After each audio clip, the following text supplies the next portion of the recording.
Hello, and you are listening to EcoJustice Radio on KPFK Los Angeles and KPFT Houston, a project of SoCal 350 Climate Action. Our show presents environmental and climate stories from a social justice frame, featuring voices not necessarily heard on mainstream media. EcoJustice Radio acknowledges that we record the show on the traditional territory of the Tongva and all of their relatives. Welcome. I am Jessica Aldridge. On today's show, Poetry and Politics, City on the Second Floor, I will be interviewing Matt Sedillo, poet and writer in residence at ReusableLA. Matt Sedillo, author of Mowing Leaves of Grass and City on the Second Floor, has been described as the best political poet in America and the poet laureate of struggle by famed historians and academics.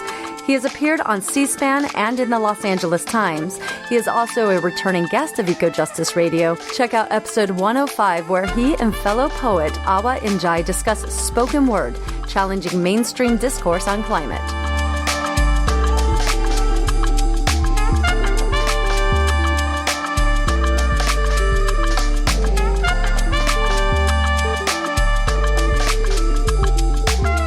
Our guest today, Matt Sedillo, has been described in Roar magazine as one of the most important working-class intellectuals of our time.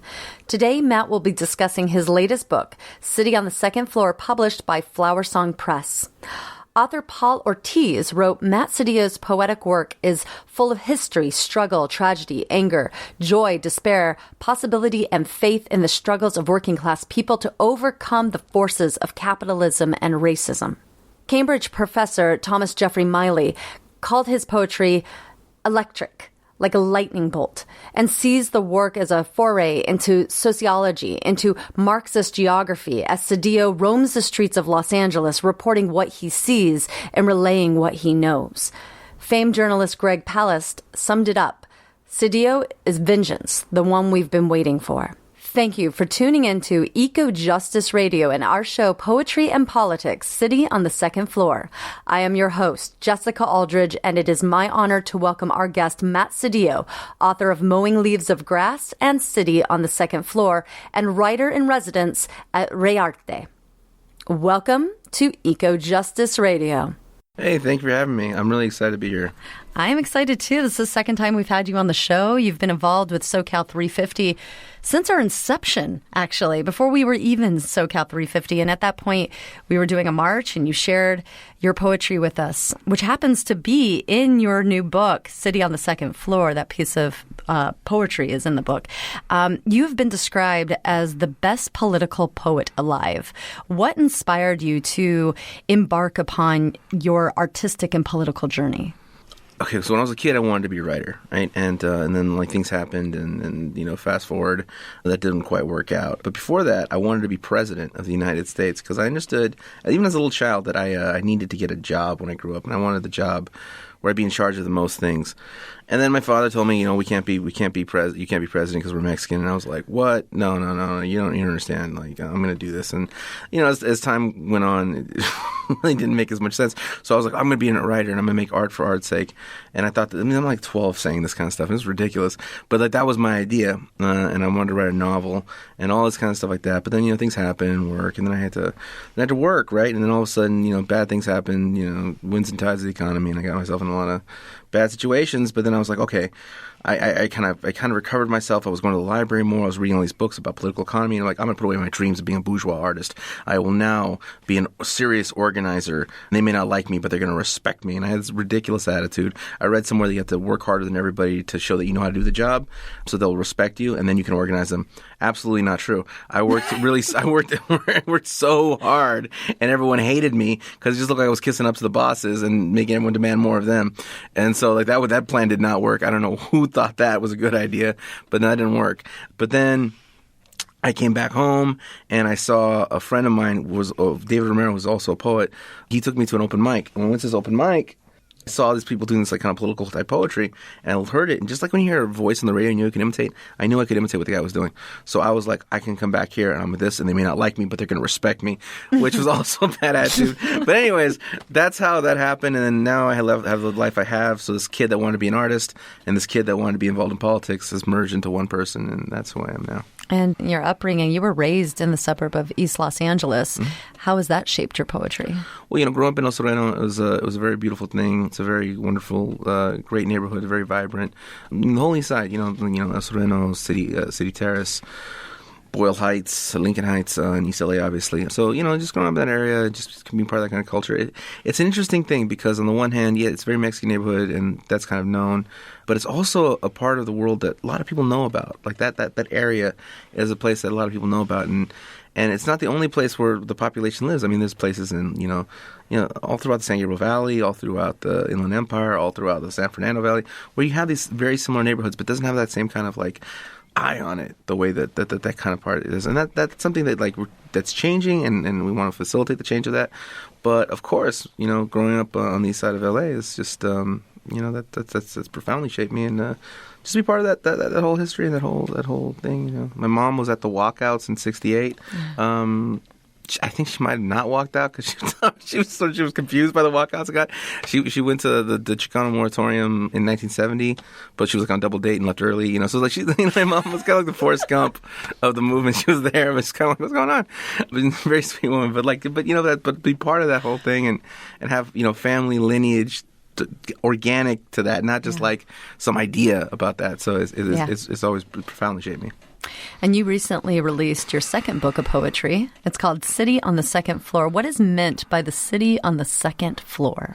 Well, city on the second floor is supposed to be it's a general metaphor for people, how they view themselves and how they view themselves as separate and apart from the kind of the street. The devastating effects of having your life just completely just gone, right?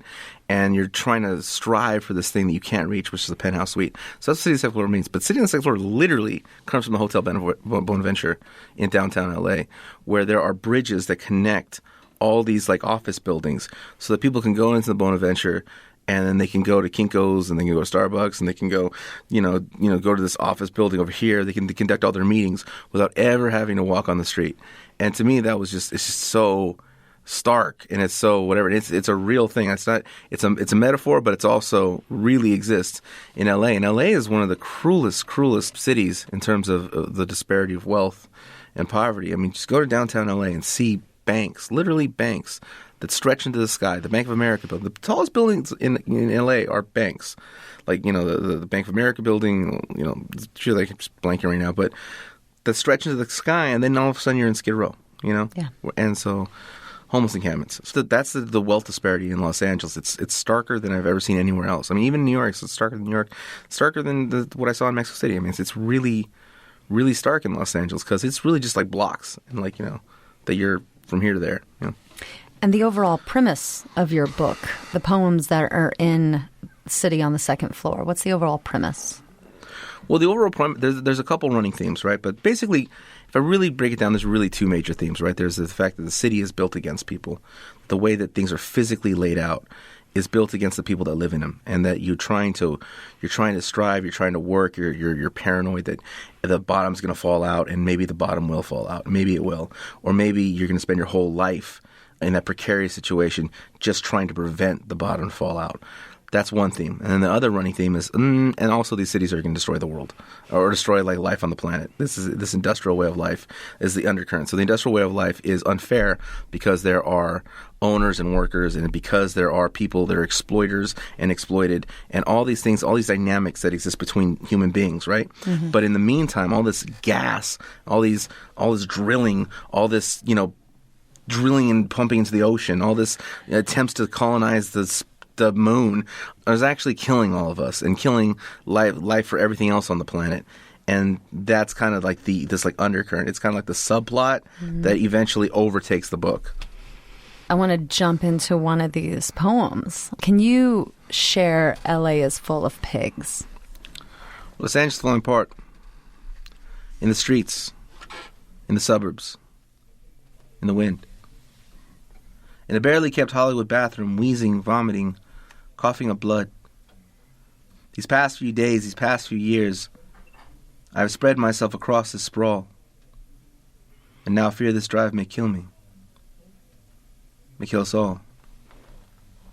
And I wander over the General Hospital, between whose walls desperation wears in high concentration. upon the faces the shop-worn and prematurely ill alike. As they wait upon the news of illness they cannot afford to have, survival without insurance may take a while. Los Angeles is full of untold misery. A homeless man sleeps next to me, and I could smell the years of hard distance between who he is now and who he may have been. And all that stands between him and the bitter wind is chance. Is the kindness of a night nurse who will let him sleep in peace. Los Angeles is full of good people who from time to time can turn a blind eye to killer policy, and I wonder how I'm going to bounce checks, free clinics, carry cash, and leave the account in the negative stand between me and him. Me and the bitter wind, and if so, where would I go? From Venice to San Francisco is our war on the homeless, a war on the dispossessed. They got fewer and fewer options. There are shelters for women and children, all inadequate. For me, just man up, homeboy. It's that concrete pillow, cardboard blanket, and freeze yourself to death. Yes, the city will leave you to die on the same stretch of sidewalk where banks stretch into the sky. And I wonder, as even now Skid Row is being gentrified, as a city, as a system, as the pigs push people past poverty, past hunger, past homelessness, the very edge of existence on Skid Row, where all so-called complexities of an economy are laid bare, where the rich are literally stacked upon the poor. Los Angeles is full of grotesque absurdity, especially on Skid Row. It's millions annually policing the misery of people with nowhere to go because your pockets are empty and you ain't got nothing, and change is just not coming. Well, there's no real difference between a booming metropolis and a barren desert, and the world of money passes by you, passes through you, as though you were part of the scenery, protected in the knowledge they are serviced by pigs who speak the language of violence, the language of the nightstick, the language of untold misery that will beat you for begging, beat you for sleeping, beat you for breathing, beat you for doing whatever it is you need to do to survive the night in the bitter wind. Los Angeles. I said Los Angeles. It's full of pigs. Thank you. Going back to this concept of spatial relations that you were talking about in your book and how our environment is built for exploitation, how do you see the role of everyday people versus those that are in a position of power and elevated privilege? Well, I mean, I see them as getting exploited. I see the cities are built to exploit people or exclude them. So the whole point is that, like, you know, as working people, right, we're either being exploited or being excluded from things, right? And that's what we look at the physical landscape of everything, every way we interact with each other. I mean, you walk somewhere and you're hungry, right? Let's say you're walking around, you're hungry, and you want to go to this thing, and you don't have any money, you don't have whatever, but you have like a guitar, right? And so your rational idea is that you're going to sit outside, you're going to play music, try and entertain people, and then give you some money so you go and buy an omelet or something or whatever, some cup of coffee. That's your rational whatever. Now, if a bear were to come here, the bear would just, like, you know, go in the kitchen and start eating. That's actually much more rational. Our whole thing is just completely an irrational way of operating. We have a completely irrational way of operating, but we think that's normal, right? So like that's the kind of that. So everything we do is either we're being exploited or we're being excluded. We're being exploited or we're being excluded in a world of plenty, in a world where there is so much abundance. There's so many things that could be shared. There's so many things that could happen, and all those things are built from our collaborative effort, and yet they're privately owned. They're privately owned in a way that takes from us, that makes us unable to get a hold of it. So that's the way the cities are set up. That's the way the world is set up. But the world, when I say the world, it's really the physical space where human beings live. Yeah. In your poem, LA is Full of Pigs, you reference Skid Row, gentrification, a police state targeting those with nowhere to go. Skid Row in Los Angeles is globally well known. It's referenced in movies and songs, but there are Skid Rows throughout metropolis areas in the United States. What are your thoughts about what is taking place in our collective Skid Rows, and has it become, because there is gentrification happening as well, and has it become illegal for some people to even exist in certain areas of our major cities?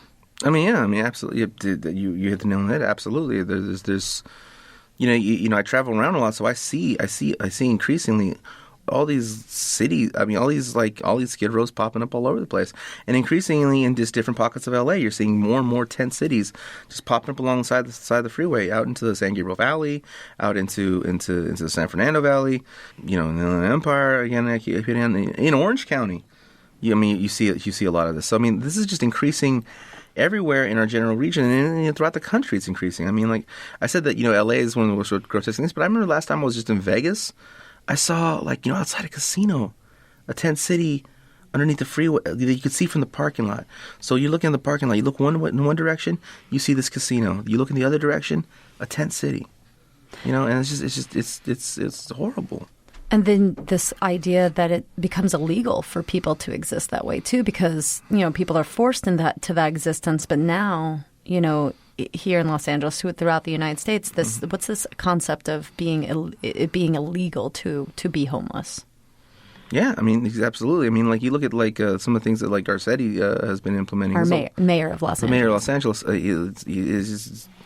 it's an outright war. It's even worse than what Yurgos was. I mean, they did these things, and he came in like, oh, I'm going to help, but he's like coming with these, his solutions are worse. I mean, like the crackdown is increasing and increasing and increasing and increasing, and it's global. It's not just here. They sweep these homeless encampments in tent cities. Right. I remember when Google and everyone, all the tech companies were getting ready to take over San Francisco. Right before it actually happened, I have a lot of friends up there who organize, many of them poets who organize much of the resistance against this, and they were telling these horrible stories of how the police would come in and they would throw bleach on the streets. Oh, Jesus! To prevent people from sleeping there because it would be toxic.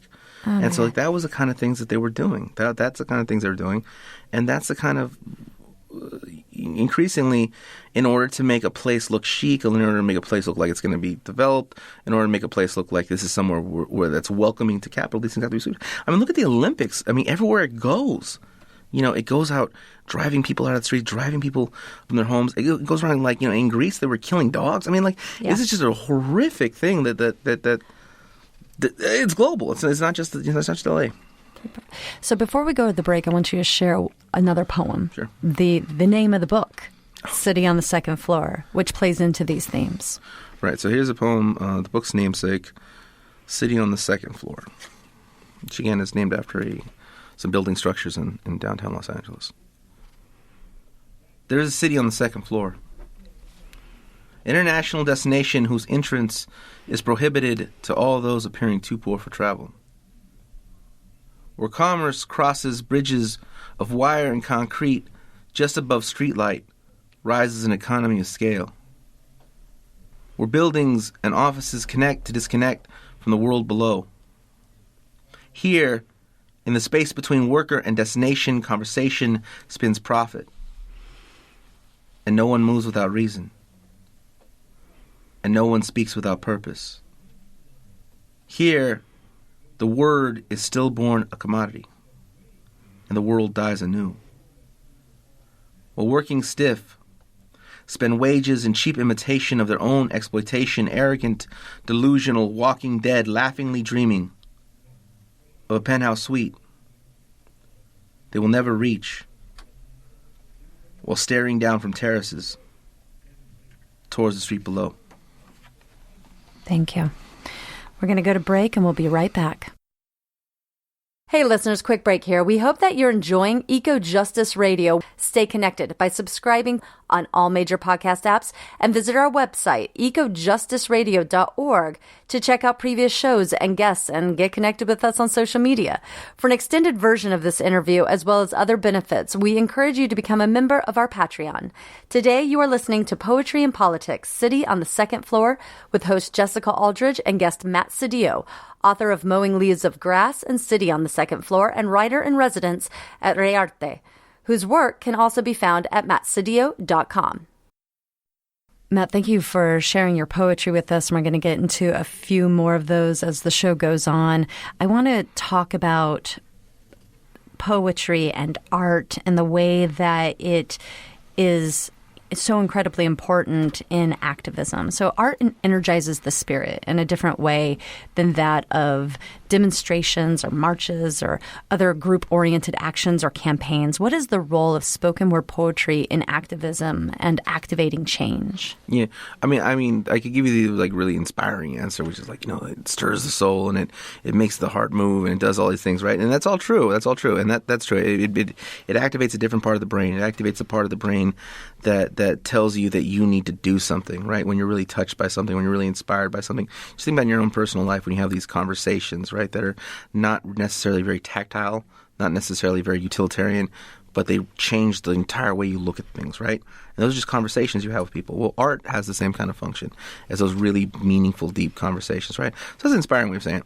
But I think on top of, saying these inspiring things, we also have to have these very practical kind of conversations. Now, if that's true, that art does that art engages a different part of the listener's mind, right? If that's true, then that means we have to make art very central to the things that we do. Mm-hmm. And people like to say things, well, the most important things are the poets, or the most important things is the art, the most important things. But they say that. And I don't even know if I believe that necessarily true.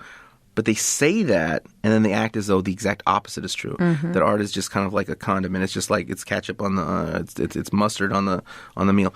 The fact of the matter is, you have to treat it just as important as the expert speaker, as the organizer who's going to make sure all the chairs are there.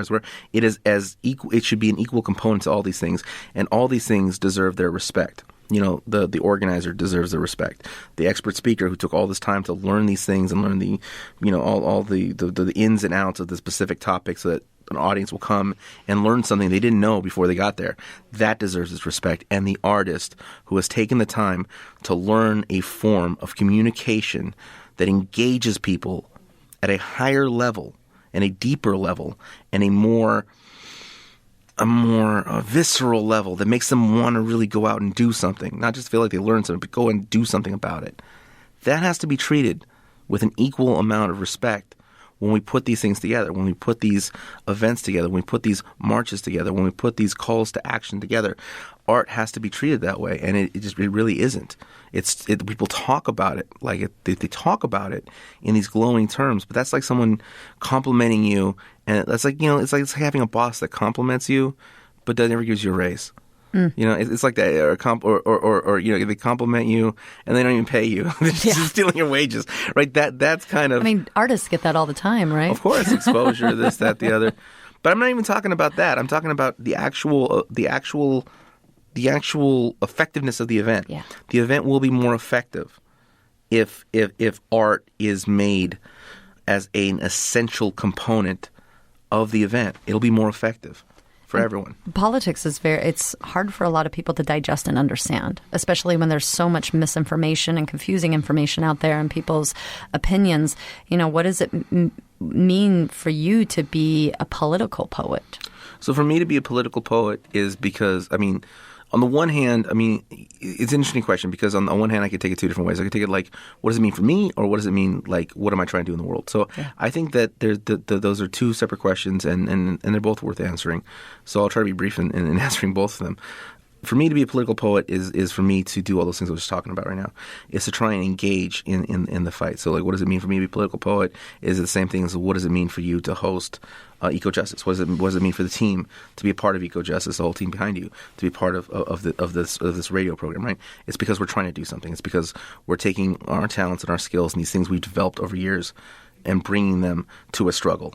Right? So for me to be a political poet means I care about the fact that there are all kinds of abuses that go on in these cities, and I care that people can end up sleeping in the streets while people are sleeping on yachts, $500 million yachts, and people are launching cars into space, and meanwhile, bombs are getting dropped all over the world, and people are dying in the streets, and there's people are going hungry. In that same world, that bothers me, right? So what I'm really good at is writing poetry. So I will throw myself at that. That's what that means, right? So, but then for myself, what does it mean? So I really don't like it when people pretend like they're this 100% saintly servant to the people, blah, blah, blah, blah, because then they end up lying to themselves, and then when you lie to yourself, you start lying to other people, and then you become the most obnoxious, horrible, just pretending like, long suffering, whatever. So you got to really look at something else. Also, what do you want for yourself? And so for myself, I do want a historical legacy as being one of these like quintessential political poets, and really go down as like one of the best to ever do it. And I think that, my work has, in the media I have gotten, drawn a lot of comparisons to Amiri Baraka, to Roque Dalton, to Bertolt Brecht, to Andre Lorde, to Jose Montoya, to all these people who write nothing alike. Like, their writings are so different. The only thing they have in common is that they all wrote to fight. They all wrote to fight the good fight, right? And so the fact that people are saying things about me in that vein, what does that mean to me? that means the fulfillment of my life's ambition. I mean, that or the pursuit of my life's ambition, not fulfilled, but the pursuit of my life's ambition. That's how I answer both those. And just for people who are listening and wondering right now, where can people get your books? Well, soon they can go to flowersongpress.com, and the website we fixed. We're under construction because the press I'm with, we're doing so much right now. It's so overwhelming. I think 2 years ago we published like 17 people. Last year we published 25. So I mean, like this year it's on pace to do the same. So the press is growing really fast. So like the website is still getting updated. So that's rare. But you can get it on Amazon. But don't do that. You can get it directly from me. If you don't know me and you can't get a hold of me, I'm on Facebook. You can inbox me. What about mattsedillo.com? Go to mattsedillo.com. Okay. There you go. Go to mattsedillo.com. Don't go to Amazon. Jeff Bezos doesn't need more money. Don't go to. It's on Walmart. The Waltons don't need more money. Barnes doesn't need more money. Noble doesn't need more money. Go to mattsedillo.com. I need more money. So you can email me directly from there. Previous to the show, you informed me that colleges where the population is 25% or more Hispanic receive funding, but that money can be spent on anything. It doesn't actually have to be spent to serve Hispanics, which is the title of one of your books. I want you to share your poem, To Serve Hispanics, and explain how this ties into this college reference. All right, so To Serve Hispanics is let me get to it. But To Serve Hispanics is a poem I wrote. And Hispanic serving institutions, I mean, people don't know this, but, there's many of them stay in California because the state is, the population has changed so significantly. So that could be like almost anywhere. But when that money comes into the college, they could spend it on dry cleaning for the mascot costume. They don't have to spend it on anything that would serve as the population supposedly going to help. So this is the poem, To Serve Hispanics.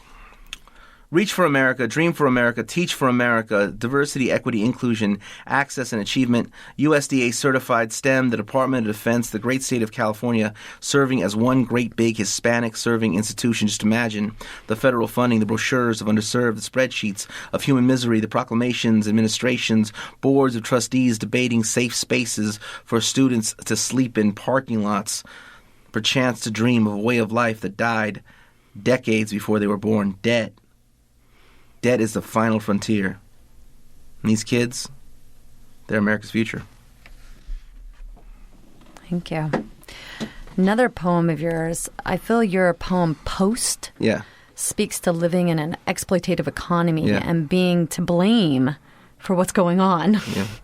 I'd love it if you could share your poem Post and give some background on that meaning as well.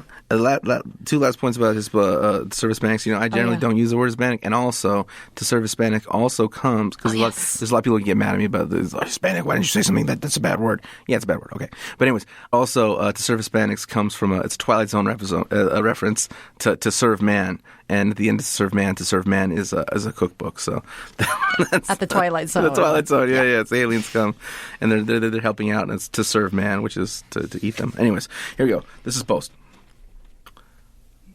It seems like just yesterday, municipalities raised cities, built nuclear families, associations of sturdy pockets, a 2-car garage, a chicken in every pot, a military expansion, a man on the moon, and a finger on the button. Tomorrow doesn't show up all at once, but when it does, liquidate the pension. Automate the factory. Auction off the options. Don't worry about me. I worry free. Freelance contingency. Smiling at your service to gig economy. Side hustle. Millennial. Post-industrial standard. Hire me as an adjunct. Fire me as contingent into city I cannot afford to live in. Tell me my credit score. Better yet, tell me yours. Promise me the world and show me the door. I was not born angry. I was abandoned. I'm your velveteen rabbit. The drying paint of Saturn eating his children. Neoliberalism feasting on the marrow of the past and the present, the jobs of tomorrow gone today, born sometime after the foreclosure. Tell me another for the fire. Tell me the one where I killed the economy. Very nice. Thank you. Recently, you got a gig to go into the prison system and host writing workshops. Tell us about this. What is this? And why is this so incredibly important? So for me, I'm working with ACTA, which is the Alliance for California Traditional Arts. And I was invited in by Quetzal Flores of the famed band Quetzal, Grammy Award-winning Quetzal. And he brought me in, and it was at the recommendation of Luis Rodriguez, who is stepping down from that position, former poet laureate, author of Always Running, et cetera, the great living legend. Luis Rodriguez stepping down, and he actually recommended me to take his place as the workshop leader. So that's just a huge honor for me as there. So why is it important to lead writing workshops in the prisons? Well, I think it's important because, it's important to really put a human face on people who are behind bars. I mean, it's really an important face. And none of this can be talked about in the context that it's so easy to end up in jail these days. It's much easier to end up in jail these days than it has been in previous times. I mean, they'll find all kinds of reasons to lock people up. Now, maybe some people did something really horrible, and maybe that's true. But it's also true that, you're dealing with a lot of people that are in there for non-violent drug offenses, and so that's kind of the reality of the prison system. So it's really important to put a human face on what's going on there.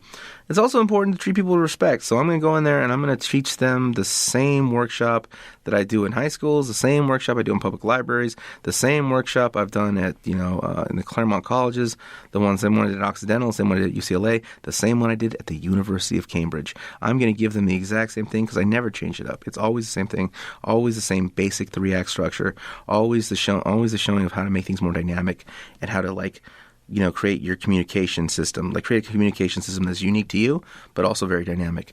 And it's the same thing I teach everybody. So I'm going to teach them that, and hopefully when they get out, hopefully while they're there, they have a better, it helps them better express their feelings, it helps them get whatever it is they're feeling off their chest. But hopefully when they get out, they'll be able to connect to things like Project Rebound or what's called Underground Scholars, or all these different things that connect you to the colleges, but also could put them on on a speaking tour, a speaker bureau type thing, because they'll be able to have this skill and they'll be able to express this thing that people want to hear about and have practical applications. They get honorariums from colleges and honorariums to speak places. Hopefully I can impart them with tools that when they leave, they can use them, and their story of having been in prison and the fact that they can do this, they can express it so beautifully through poetry, actually can have some material benefit in their life. That's my hope. In your book of poetry, City on the Second Floor, which we've been talking about this whole show, you have a few poems that focus on the environment with differing points of interest. The poem Sky seems to focus on the claiming of land and colonization, while the poem Sea takes it further and speaks to the destruction of our quality of life. And so I want to dive into these two poems. If you could share Sky and then speak to its meaning and why you wrote it, and then also share Sea and take the same approach. Yeah. All right, this guy. To a beautiful brown mobile proletariat native to the continent, displaced by imperial capital that lays claim to the clay, claim to the soil, claim to all that stands upon it, to all that grows out of it, crossing rivers and canyons, defying textbook explanation, the flight of the monarch butterfly represents freedom, represents movement. Guided by ancestral knowledge along a path set generations before them. And isn't that just like butterflies? Imperialists, industrialists, men of arms, made up of war, lay claim to the sky. Declare no-fly zones. Make cults of drones. Declare war without cost. Drop bombs, phosphorus gas, depleted uranium, napalm. Last I heard, they were building a space force while praying to the sky for the money and strength to colonize the heavens. So the sky, when we think about colonialism, we think about people stealing, land. We think of war. We think of territory, physical territory, and the grabbing of territory. But in our time of air warfare, people declare no-fly zones. They basically that's a form of invading other countries. Like, oh, you can't fly over your country. We'll shoot you down because we have a bigger army. The sky was really about that. The sky was really about that in a period of time when they were going to create a space force. And because this is the thing about everyone's glad that Trump's not president, but I don't see Biden dismantling Space Force. I don't see a reduction in ICE. I don't see any horrible or wild-eyed thing that Trump did. I don't see Biden reversing any of it. So these things, and this is what happens. I mean, the same thing happened with Bush. Like Bush brought in all these terrible things, and then Obama just institutionalized them. And so Trump brought in these things that seem just totally just insane, but they're not going anywhere. They become these permanent things, and that's the way the Republicans and Democrats operate. The Republicans do something that we're all like, "Oh my God, I can't believe this," and then the Democrats come in and they soften the edges and they smooth the talking points, and then it just escalates. Yeah, it continues that way. What about just taking it a little further on this, Space Force, going further into space. I mean, it seems like in recent times there's, this idea of colonizing space. Colonizing space, yeah. I mean, like, and not that privatizing the colonization of space. Mm-hmm. Like, the fact that this has become a space race between, not between nations, but between corporations, between Amazon and Tesla. And then I guess Richard Branson's involved as well. And so there's this kind of space race between Jeff Bezos and Elon Musk, and that kind of defines. It sounds ridiculous, but that is actually what is defining our time and era. A space race between these two people. So it is, and and they're supervillains. They do. Yeah, especially like the epitome. And other people too, I don't think realize too, within the space race, there is so much waste that is created, and we literally shoot it off into the rest of into the universe. Yeah, and we still don't know what we're doing in the sea is. I mean, all the trash we're throwing in the oceans, we have no idea what that's going to do. And now we're throwing it into space. We have even less of an idea what that's going to do. Oh, gosh. Okay, C. The poem C. The C. Okay. So, again, all right. Whatever it is we are doing, it is only making the storm stronger.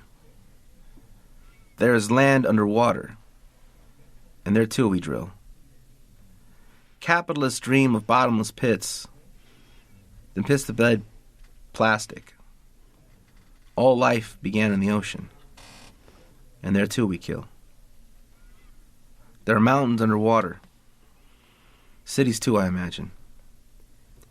Arrogant and delusional. One day, the sea will swallow us whole.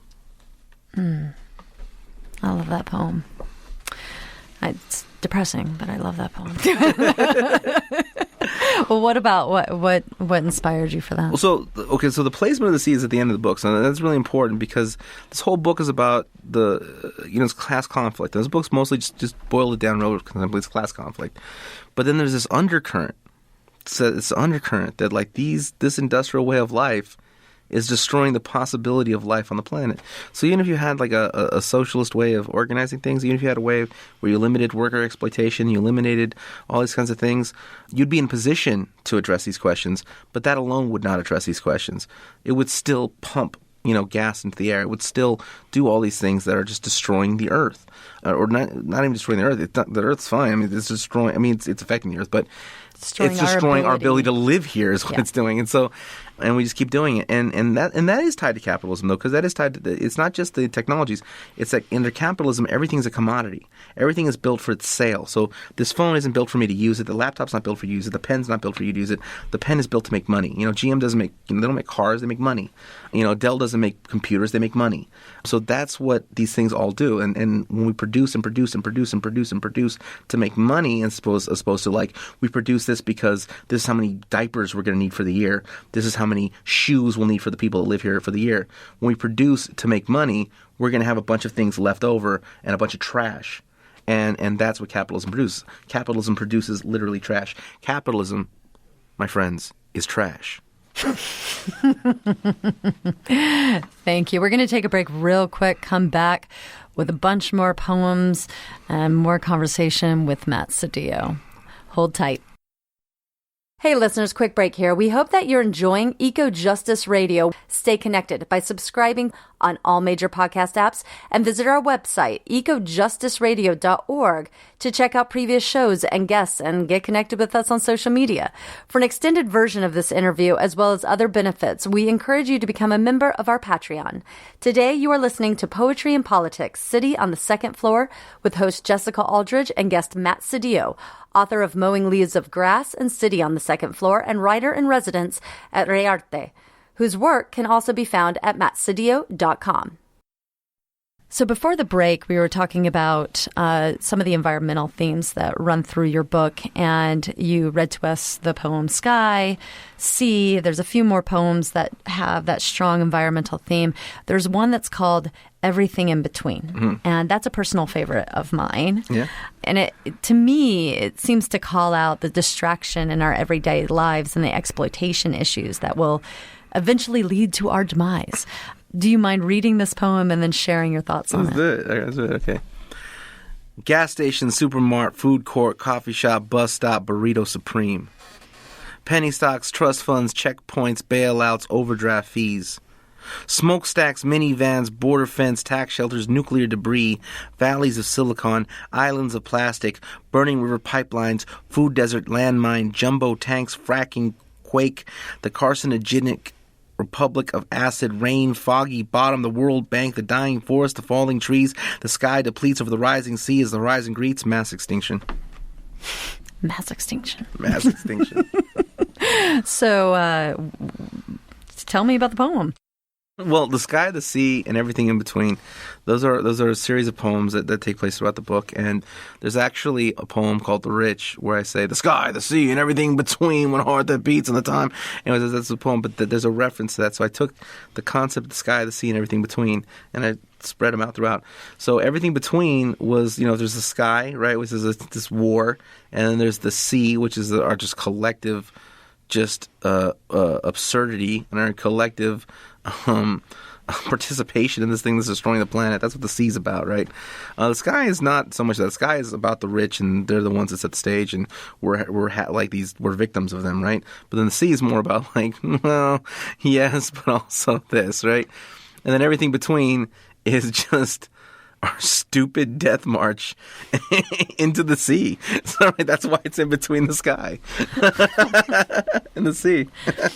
I get it. Yeah. Do you believe that social and environmentally just change is possible? And after we're done exploring that, I'd love our listeners to hear Party Hymn.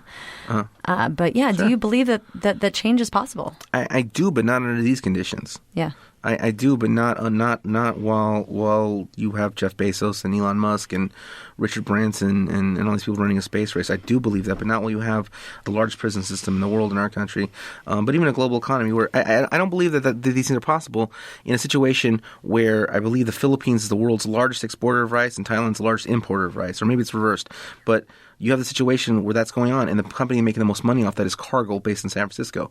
When since the agricultural revolution, people living in the Philippines, people living in Thailand knew how to grow rice. That's a food staple, whatever. So it's not like Cargill taught them how to eat rice or taught them they liked rice. That's not what happened. Mexico. The country of Mexico is the world's second largest importer of rice. So under those conditions, no, I don't believe change is possible under these conditions. But if you eliminate capitalism, if you eliminate this exploitation, you eliminate this middleman who's actually the overlord, you eliminate that, then there's the possibility we can change these things. There's the possibility that we can restructure things in a way where things can be just and where we're not using technologies to destroy the earth, and we turn to different technologies because it's not about selling things anymore. It's about meeting the practical needs of people in the world. And when we do that, when we turn it into if we have an economy based on the meeting of practical needs and the meeting of material needs, as opposed to selling people things and people buying things, then we're in a different position. People listening might say, well, that sounds really good, Matt, but how do we actually make that happen? Well, I don't know. I mean, it's a big question, and you should do your part with what that means. Getting a different car. You should do all those things. Sure, why not? But that's not what we need to do. We need to, like you get a Prius or you get an electric car or you whatever, and you're just sporting. Well, if you get a Tesla, you're just sporting Elon Musk. So on the one hand, you're doing that, but you're just making this guy more powerful to mine the world for lithium and for whatever else he's looking for in the ground. So that's not a good solution. But you should do your part, recycle, whatever. You should do that. You should do that. You should do that and say you should brush your teeth. You should wash your clothes. You should do these things. But the other thing is, we got to fight oil corporations, these giant oil corporations. We got to fight against the world, at the very least, the world's largest polluters. At the very least, the banks that back them, right? So, like, raising awareness at this point in time, just getting more people angry about this, getting more people angry about the crimes of Exxon, getting more people angry at the crimes of Chevron, at the crimes of British Petroleum, at the crimes of these things that are yes, destroying the environment for everybody, but actually actively out there, causing death in the places they drill, causing, all over the world. And so, like, that is what we need to do at this point in time so that we can really do something. We need to build the army of people that are angry about these things before we can really do something. And what about disconnecting the political system from that? Because it seems that they're one and the same. Well, we got to get people angry at the political system as well. And again, it's global. We're not talking just about, like, somebody here in this country. I mean, I always have this attitude, like, think local, think global, act local. I mean, yes, but in your local thinking, what you should do is find people in your neighborhood to get mad about global issues. I mean, that's what you should do. Yes, I mean, if you're just gonna try and, like, well, I'm gonna act globally, well, how are you gonna do that? But yes, act local, but about global. Act local about the global. Nice. You want to share Party Hymn? Party Hymn, yeah. Here we go. Some say it begins from within. Some say it has already begun. Some say wait upon conditions. Some say inevitable. Some say impossible. Some say it is a process, not an event. Some carry signs. Some sign petitions. Some block politicians. Some back politicians. Some become politicians. And I have seen academics, metaphysics swallow reality, then spit back a peer-reviewed tenure-track salary. And I have seen the organizers of labor embrace the parties of capital. And I have seen age-old cowardice, dishonesty, careerism parade as groundbreakingly new. And I have seen courage burst into spontaneous flame. And I have seen fear in the pig's eye. And I've seen rebellions light the night sky, then fade to smoke. Some speak against the need for political education. Some speak against the need for structure and party discipline. But I know, without theory, history does not move. And I know that once the line is set, organization is key. That there are decades for the taking to be wrenched from weeks, that we cannot wait upon the impossible, that none can do it alone, that every day we must work to make victory inevitable. If we wish to see revolution in our lifetimes, we must organize, organize, organize. Perfect poem to lead in from that conversation. Yeah. You have been a guest lecturer of over 100 colleges, I think it is, right? And your book is being assigned, your Mowing Leaves of Grass. I'm not sure about City on the Second Floor yet. Not yet. Not yet, but it is coming. It's coming. Has been assigned as required reading. What are you speaking to in your lectures, and in what type of class are you actually seeing your book assigned? Because it's not like it's the poetry class, it's something much more even than that. Well, at this point in time, it's ethnic studies and history classes, and that's for Mowing Leaves of Grass. City on the Second Floor just got picked up. It just got picked up. San Diego State, I think they just bought 30 copies. Nice. So we'll see how that goes. CSUN, I've been talking to people over at Cal State Northridge. Some people are already agreeing to sign it because they read and they love it, and so that's going to be interesting too. See how that goes. But right now, Mowing Leaves of Grass is taught at over a dozen universities, including Berkeley, including Madison, and a bunch of other places. And in good places too, like Mission College and and all these other places where people are at. But Mowing Leaves of Grass is taught in ethnic studies classes for the most part, and in history classes. And in many ways, I like that. I do like that because Mowing Leaves of Grass very much is a history book. It is a book about a demographic shift. It is a book about the rise of these kind of Trumpian politics, which, are the politics of the Southwest. They're really the politics of the state of Arizona, for the most part, or portions of Orange County or portions of Texas. These really anti-Mexican type politics that really spread nationwide in a way that used to be a way to get elected in Arizona. It used to be a way to get elected in parts of California. It used to be ways to get elected in Texas and in just different parts of this part of the country where the Mexican-American War took place. That's what it's been. But now it's a way to get elected in Virginia. It's a way to get elected in South Carolina. It's a way to get elected throughout the entire country. And that's new. And that really began in the 90s with Prop 27, with all these different things that were going on. But again, it began in this area of the country. But then people started taking a national eye on it. People like Pat Buchanan and later Samuel Huntington, and then later popularized all these politics by Ann Coulter in her book Adios America. And if you read Adios America and portions of Adios America, Donald Trump's campaign is directly lifted out of Adios America. It's directly lifted out of Ann Coulter's book that came out just before he began to run. And if you look at Donald Trump's history as a racist, it's long and deep, but it's not particularly anti-Mexican. If you look at how he ran his campaign, Mexico was the centerpiece of it. Yeah. Mexico will pay. We'll build a wall. The Mexicans don't like me. Mexico's sending drug dealers and rapists. All these really horrific things being said. And that was the center of his campaign. And he doesn't have a long history of that. So that comes from a certain set of politics that have been developing. And that's what Mowing Leaves the Grass is about.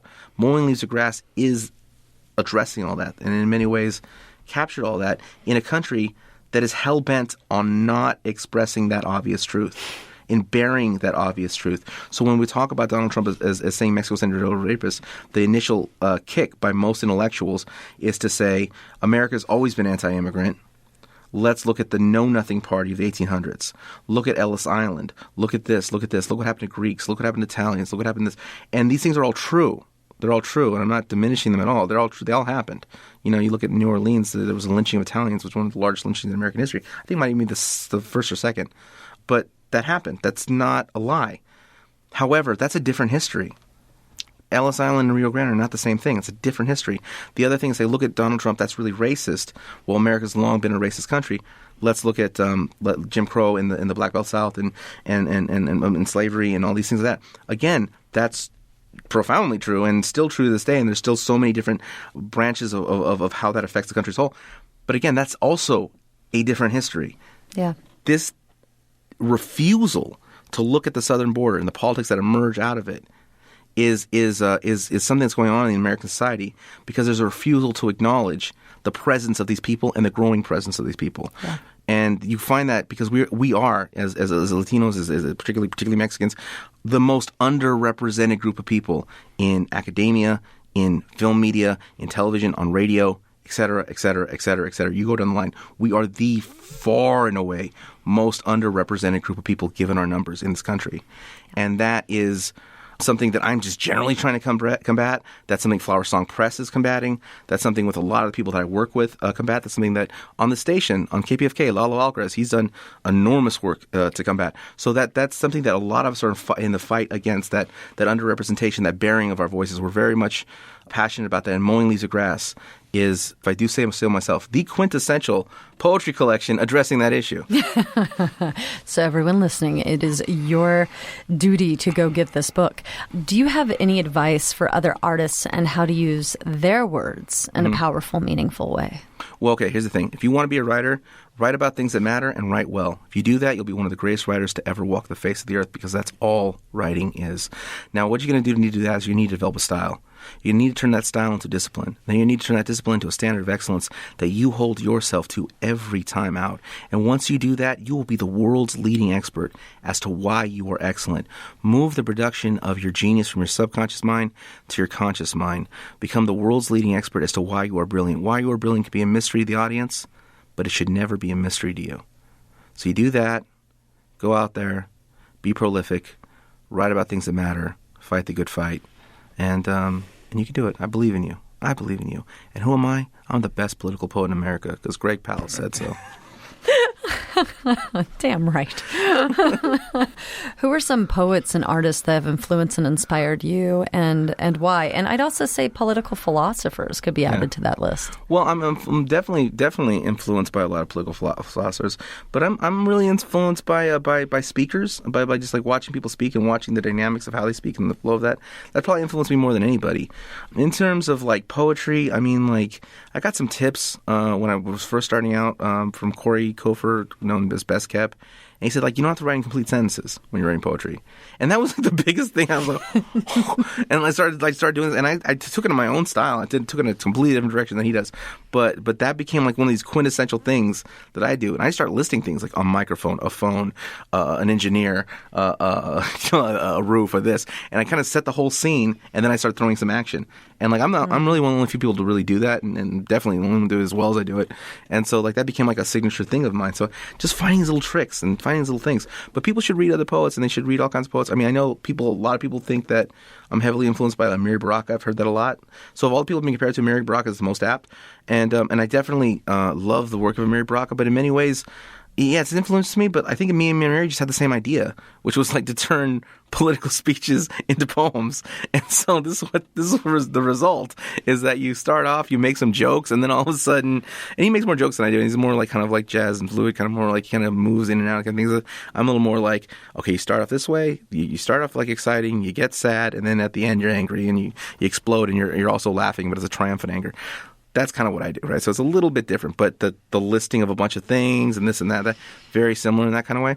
So I'd say it was an influence, but more than an influence, we just had the same idea, like to do the same thing. So I would say that, yeah, I mean, you should read other poets. Read poets who are published by Flower Song Press and buy their books as well. So. Oh, yes. What are some other books that our listeners should check out? Some other books some people should check out. You should check out my publisher's book. He's actually edited by Prickly Pear, which is like kind of a sister press. And his latest collection is Cry Howl. So you should check that out. Edward Vidiere. It's a great collection. In many ways, he writes these like really like longing kind of lines. Kind of reminds me a little bit of Neruda kind of style, or maybe a little bit loose. It's got that kind of like that kind of from the soul, from the pit of the chest. So you should check out Edward's work. Check out My Name is Romero by David Romero.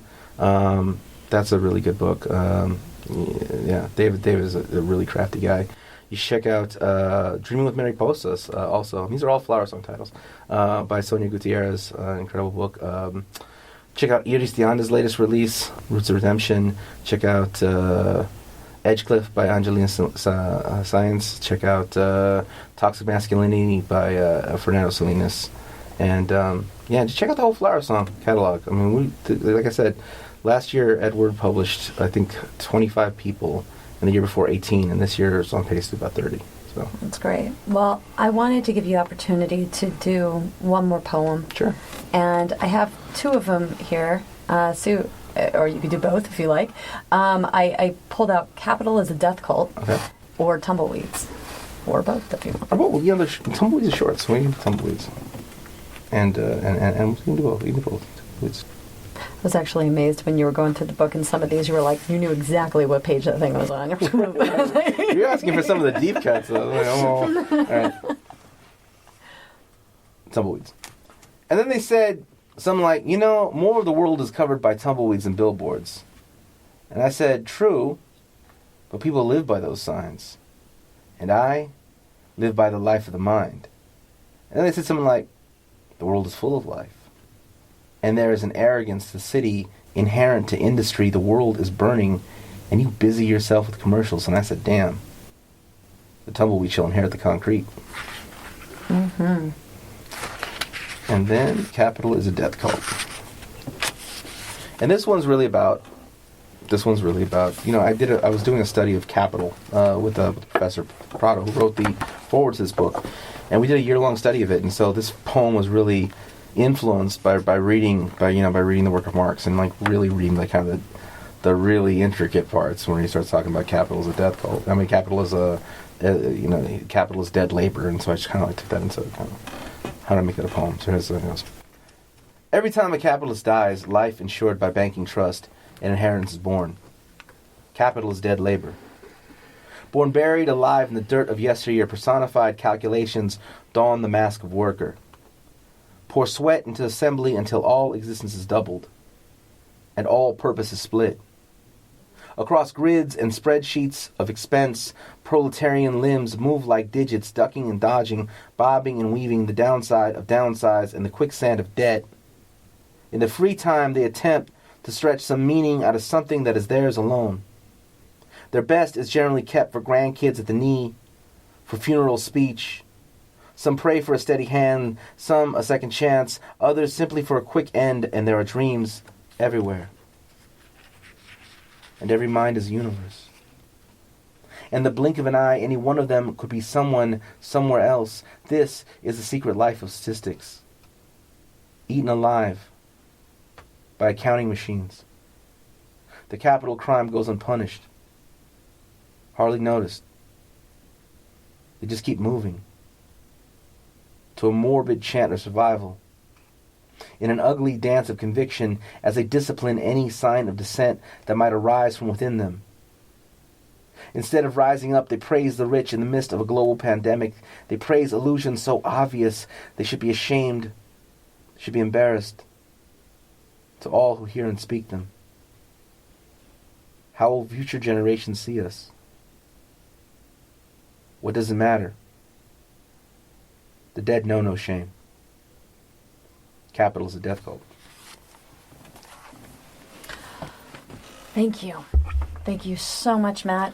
So how do people find you on social media and follow your work? So I'm on Facebook, but I always max out of friends. And I'm on Instagram, and that's about my age. You know, I'm 40 years old, so I know how to use Facebook really well. Kind of know how to use Instagram, and I'm both simultaneously too young and too old for Twitter. Like, you know, you know what I'm saying? Like, I've seen people that are older and established really use Twitter well, and I've seen young people use Twitter well, but I've never seen anyone in my own age range and my career level use Twitter well, so I don't know how to do it. And then, and I'm way too old for TikTok and all these other things. I'm too old. I mean, I encourage people to do it and do whatever they're doing on there and do it well, but I don't know how to do that. So we just look up Matt Sedillo. Look up Matt Sedillo on Instagram or Facebook. I'm getting ready to dump a bunch of people. And you can follow me, though. They have that follow option now, so you can do that. That's great. Well, we're going to ask a couple more questions here that people can go to our Patreon and check out. But I just want to say thank you so much for being in the studio with us. This is the first time we've been back in the studio since the pandemic started. And it's a blessing to have you be that guest here, our guest lecturer at the KPFK. KPFK guest lecturer. I love it. Thank you, Matt, for being here today. Thank you so much. Thank you to our guest, Matt Sedillo, poet and writer in residence at Laureate, and thank you to our listeners for joining us. This has been Poetry and Politics, sitting on the second floor.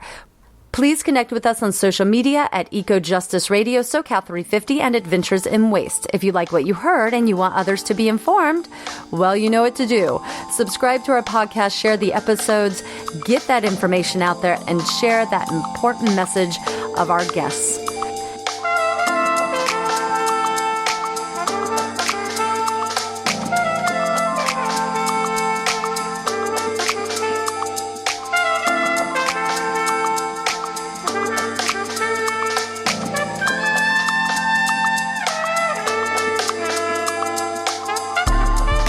You have been listening to EcoJustice Radio on KPFK Los Angeles and KPFT Houston. A project of SoCal 350, the show can be found at kpfk.org, kpft.org, all major podcast apps, and at ecojusticeradio.org. Created by Mark and JP Morris, executive producer Jack Ite, producer and co-host Jessica Aldridge, co-host Carrie Kim, and engineer and original music by Blake Quake Beats. And until next time, remember, the power is yours.